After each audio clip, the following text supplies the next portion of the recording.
સામે તમને સ્ક્રીન પર એડવોકેટ મેહુલ બોગરા દેખાતા હશે. પોલીસની ઘટનાઓ એટલે પોલીસના વિડીયોઝ જે સામે આવી રહ્યા છે, ગઈકાલથી જ એ વિડીયોઝ જોઈને સવાલ થાય છે કે પોલીસનું આ વર્તન, ખાખી જેને રક્ષા કરવાની છે એ ખાખીનું આ વર્તન કેવી રીતના ચલાવી લેવું કે કેવી રીતના એને શોભે. ગઈકાલે સુરેન્દ્રનગરની જે ઘટના બની કે હોસ્પિટલમાં પોલીસ અને જે મૃતક પરિવારજન હતા એમની સાથે બબાલ થઈ ગઈ અને પછી પોલીસે જે ન છાજે એવું વર્તન કર્યું, જેની સાથે બબાલ થઈ રહી હતી એને માર્યું. અને આ કોઈ પહેલી કે છેલ્લી ઘટના નથી. આની પહેલા અનેક એવી ઘટનાઓ આપણે જોઈ છે કે જેમાં પોલીસનું વર્તન એ ખૂબ ખરાબ હોય છે. સામાન્ય નાગરિકથી લઈને અધિકારીઓ સુધી બધાની કમ્પ્લેન્સ છે, નેતાઓની પણ કમ્પ્લેન્સ છે કે આવું વર્તન કેમ.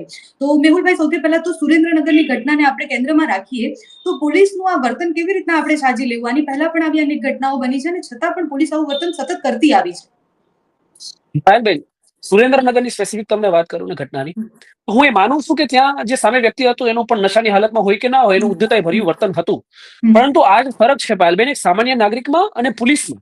પોલીસ એટલે વેલ ટ્રેન, વેલ ડિસિપ્લિન, એમને ડિસિપ્લિનના તમામ કંડક્ટની ટ્રેનિંગ મેળવી છે કે સામો કોઈ વ્યક્તિ છે તો એને કઈ રીતે હેન્ડલ કરવો એ ટ્રેનિંગ એને મેળવી છે. જયારે આપણે આવા વિઝ્યુઅલ જોઈએ કે પોલીસ છે ઢીકા, લાત, લાફા આની ઉપર ઉતરી આવે ત્યારે આપણને એવું થાય કે એક રોડ પરના છપરી અને ટપરી અને પોલીસમાં ફરક શું શોધવો આપણે. પોલીસ સાથે કોઈ દુર્વ્યવહાર કરે છે તો એને કાબુમાં લેવા માટે ઘણી બધી મેથડો છે અને આ સોશિયલ મીડિયાના જમાનામાં આપણે વૈશ્વિક લેવલે જેટલી વિકસિત દેશોની પોલીસ છે એને જોઈએ પણ છે કે કઈ રીતે કંટ્રોલમાં કરે છે, કઈ રીતે લો એન્ફોર્સમેન્ટ કરે છે. પણ કોઈ ના કોઈ જગ્યાએ કાયદાનું જે અમલીકરણ કરવાનું કામ જેને સોંપ્યું છે એ લોકો જ કાયદાઓના લીરા ઉડાડે છે. અને આ તો વિચાર કરો, એક વિડીયો સામે છે એમ છતાંય જો આ લોકો આટલી મારામારી ઉપર ઉતરી આવે છે એક જાહેર જનતા સાથે. હવે નશાની હાલતમાં હશે તો એ વાતની હું તમને ખાતરી આપું છું કે મૂળ આ ઘટનામાં શું હતું કે દારૂ. તો દારૂ ક્યાંથી આવ્યો એ બુટલેગરની યાર મારામારી નહીં થઈ હોય, ક્યારેય નહીં થાય, કારણ કે ત્યાંથી હપ્તા આવે છે. તો મૂળ પ્રશ્ન અહીંયા એ છે કે જો મીડિયાની સામે આટલી મારામારી થાય તો પોલીસ સ્ટેશનમાં કેટલી મારામારી થતી હશે પાયલબેન.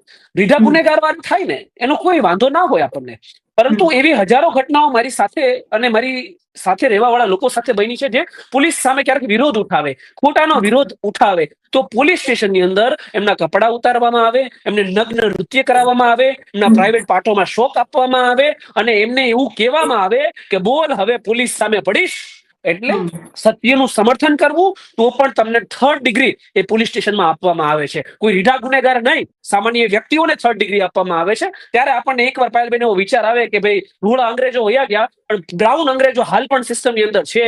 જે લોકો ભારતની જનતાને ગુલામ બનાવવા માંગે છે, કે ગુલામશાહી જ કહેવાય ને, કારણ કે આવું 3rd ડિગ્રી અને ગુંડાવાળું વર્તન તો અંગ્રેજોય ના કરતા જે આ લોકો હાલ કરી રહ્યા છે પાયલબેન. તમે બહુ જ બધા કાયદા સાથે તમે જોડાયેલા છો અને તમને ખબર છે કે આવું થાય તો કેવી રીતના રિએક્ટ કરવું, કાયદા કેવી રીતના લડવું. કોઈ સામાન્ય માણસ જોડે જો પોલીસ ખરાબ વર્તન કરે છે તો એને શું કરવાનું, પોલીસ સામે કેવા પ્રકારના એક્શન લેવાઈ શકે છે જો એ આવી રીતનું વર્તન કરે છે તો. બેન, સામાન્ય વ્યક્તિ છે ને, પ્રાવધાન બહુ બધા છે પણ એ ડેકોરેશન માટે છે. એમ તો દારૂબંધી ગુજરાતમાં છે પણ આપણે જાણીએ છીએ ડેકોરેશન માટે છે. તો પ્રાવધાન એ ડેકોરેશન માટે છે. એનો મતલબ એવો છે, હું મારું જ ઉદાહરણ આપીશ. અમને કંકોત્રી આવી છે 41 પુણાગામ પોલીસ સ્ટેશનમાંથી. 1 વર્ષ પહેલા બનેલી ઘટના, જયારે વાલજી હડિયાની બ્લેક કાચ વાળી નંબર પ્લેટ વગરની ગાડી હતી ને જેનો આપણે ફાઇન કરાવ્યો હતો, મારી પર હુમલો થયો હતો, એમાં બનાવટી બોગસ, આખું ગુજરાત જાણે છે, લાઈવ વિડીયો હતો, મારી પર FIR થઈ હતી બોગસ. 1 વર્ષ પછી પોલીસ એમાં જાગે છે અને મને પૂછપરછ માટે 41 નોટિસ આપે છે કે હવે 1 વર્ષ પછી તમે તારીખો ભરવા અહીંયા પૂછપરછના જવાબ આપવા આવો. તો લોકો છે ને, આ તો વકીલ છો એટલે મને કોઈ ફરક નથી પડવાનો. લોકોને વકીલ રાખવો પડશે, પોલીસ સામે પડશે તો બોગસ FIR થાય, એનો સામનો કરવો પડશે. પોલીસ સામે પડો એટલે પોલીસ પાસે પૈસા છે અને કાયદો પણ છે. એ હાઈકોર્ટ સુપ્રીમ કોર્ટ સુધી લડવાના છે.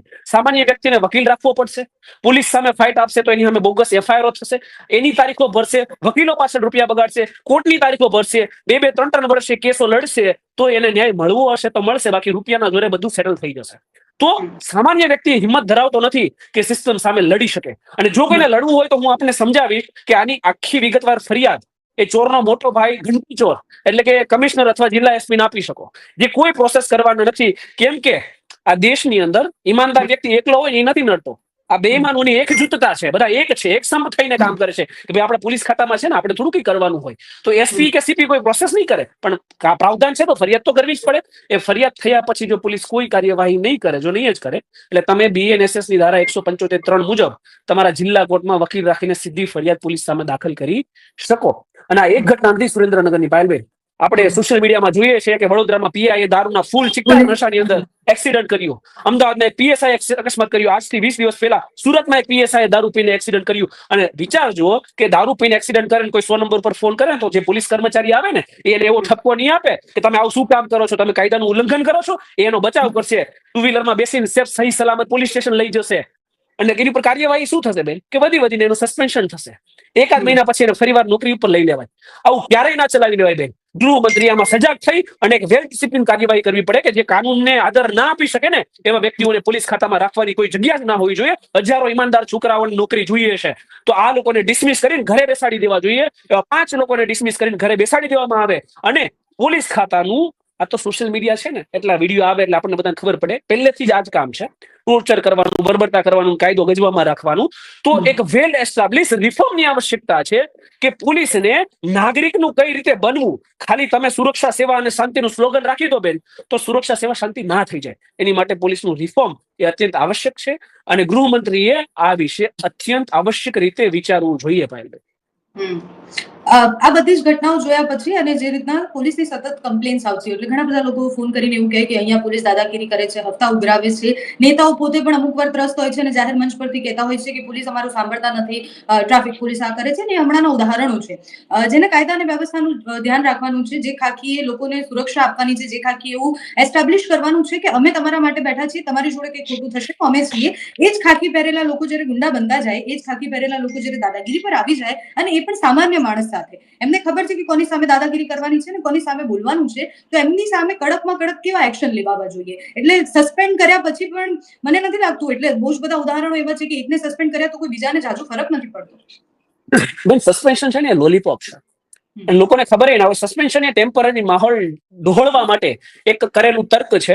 એ સસ્પેન્શન પછી એના પ્રમોશન પણ થતા હોય છે જે જાહેર જનતાને ખબર હોતી નથી. હું મારી જ ઘટનાની વાત કરીશ કે મારી ઉપર જે હુમલો કરનાર જે વાલજી હડિયા છે એ હેડ કોન્સ્ટેબલ હતા. મારી ઉપર હુમલો થયા બાદ એને પોતાની લાગવગ ચલાવી અને હાલ પ્રમોશન થઈને એએસઆઈ થઈ ગયા છે. રાઈટ. તો કોઈ વ્યક્તિ જો કાનૂનની વિરુદ્ધ કામ કરે છે તો એને પ્રમોશન આપવામાં આવે છે. એ આ સિસ્ટમની લાચારી છે. આપણે કહેવાય ને કે વાળ થઈને સીબડા ગળે તો શું થાય. એટલે જેનું કામ પ્રોટેક્શન કરવાનું છે એ વ્યક્તિઓ જ ડેમેજ પહોંચાડી રહ્યા છે. કોને? તો કે જાહેર જનતાને.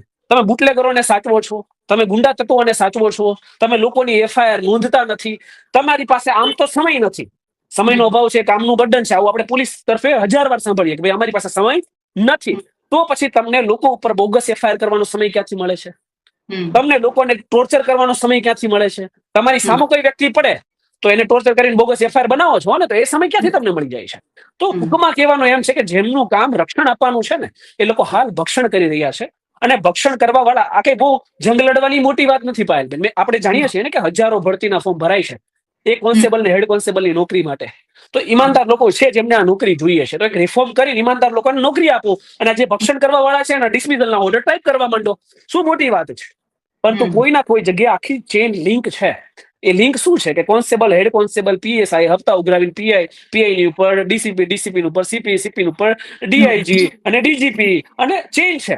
એટલે ચેન મુજબ બધું કામ ચાલે છે અને બધાનો વહીવટ ચાલે છે. આપણે તો એમએલઓ ની અને એમપી ની ફરિયાદ હમણાં સાંભળી ભરૂચમાંથી કે ડીવાયએસપી મારો ફોન નથી ઉપાડતો. તો વાત અહીંયા એ જ આવે છે કે આ બાબુઓ છે ને હવે કોઈને ગાંઠતા નથી. એકદમ સ્વતંત્ર થઈ ગયા છે કે અમે અમારી મનમાની ચલાવીશું. અને એનું એક મુખ્ય કારણ છે બેન કે બધાની પૂંછડી દબાઈ છે. એ દૂધથી ધોયેલું કોઈ છે નહીં. ભ્રષ્ટાચારીઓ છે એની ભ્રષ્ટાચારી એટલે પૂંછડી દબાઈ છે. એટલે ડીવાયએસપી અને એસપી જિલ્લાના બાપ થઈ ગયા હોય કે ભાઈ અમને મજા આવે એમ કરીશું કારણ કે તમારી પૂંછડી અમારા હાથમાં છે. એટલે એનું મુખ્ય કારણ છે કે એમએલએ અને એમપી ના ફોન ઉપડતા નથી. તો ગૃહમંત્રીએ ઘણીવાર હજારો ભાષણ આપ્યા છે કે અમે પોલીસ પણ ચમરબંધી નીકળશે તો છોડીશું નહીં. તો આવો દાખલો બેસાડો, સસ્પેન્શનના લોલીપોપ ના આપો. લોકોને ડિસમિસલ જોઈએ જે કાયદાને માન ના આપી શકે એમનું. થેન્ક યુ સો મચ મેહુલભાઈ, તમે તમારો સમય આપ્યો એ બદલ. અને આ ખૂબ ગંભીર સમસ્યા છે એટલે આપણે આની ચર્ચા 10 કે 15 મિનિટ કે પછી લાંબો સમય પણ કરીએ તો સવાલ ત્યાંના ત્યાં જ છે. ચર્ચા એટલી ગંભીર છે કારણ કે તમે ઘરની બહાર નીકળો તો તમને ખબર છે કે જો તમને પોલીસ પકડશે તો તમારે એને આટલા રૂપિયા આપવાના છે. લોકોના મગજમાં ઓલરેડી પોલીસની જે છબી છે એ ધીરે ધીરે વધારે એટલે બગડતી જાય છે કારણ કે પોલીસના વર્તન એવા છે. તમે વાત કરી છે એટલે હું કહીશ કે વડોદરામાં એક વકીલ ઉપર હુમલો થયો, કદાચ તમારા ધ્યાનમાં આવ્યું. કોર્ટ સંકુલની અંદર. શા માટે? કે જે આરોપી છે ને એનું સરેન્ડર કરવા એ વ્યક્તિ ડાયરેક્ટ કોર્ટમાં લાવ્યો. કાયદાને જ માન આપ્યું ને. પોલીસ સ્ટેશનની જગ્યાએ કોર્ટમાં લઈ ગયો. શા માટે લઈ ગયો? કે પોલીસ સ્ટેશનની અંદર એ વ્યક્તિને એવું કહેવામાં આવ્યું કે તારા 5 દિવસના રિમાન્ડ કઢાવીશું, તને તોડી નાખશું, અમને એટલા રૂપિયા આપો.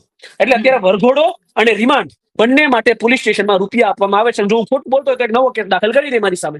અને એવા કેસ પણ સાંભળ્યા છે કે જેમાં પોલીસ માર ન મારવાના પૈસા લે છે, એના પૈસા લે છે કે અમે મારીશું નહીં. જો કે કાયદામાં નથી કે તમે એને મારશો, માર ન મારવાના પૈસા પોલીસ લે છે. પૈસા લેવાય છે.